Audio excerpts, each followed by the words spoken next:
do I have to make interest payments on my hard money loan?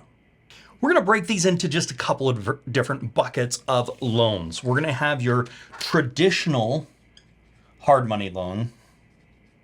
This is where you're putting a bunch of money down, and then you're going to have your 100% financing hard money.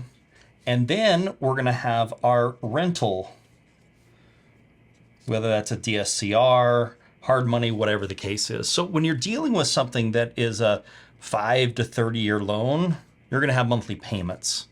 And they might be interest only, or they might be principal and interest, depending upon the type of loan that you have. So anytime you're dealing with that rental property, when you're dealing with the hard money 100% financing for the fix and flip, typically what happens is the interest is you're not going to have any payments monthly.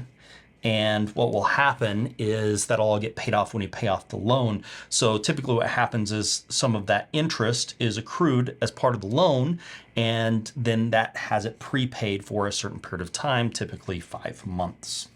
Then if we're dealing with what I'm going to call a traditional hard money loan, which is, anywhere from 10 to 20% down, maybe you're paying for the rehab, maybe the rehab's included, but this is more of your traditional, there typically are interest only payments on these types of loans as well. So depending upon what type of a loan that you're getting is going to make the determination. One of our most popular is the 100% financing, where we put in 5 months worth of interest into that loan, so you're not having to make that monthly payment, which makes it really, really nice.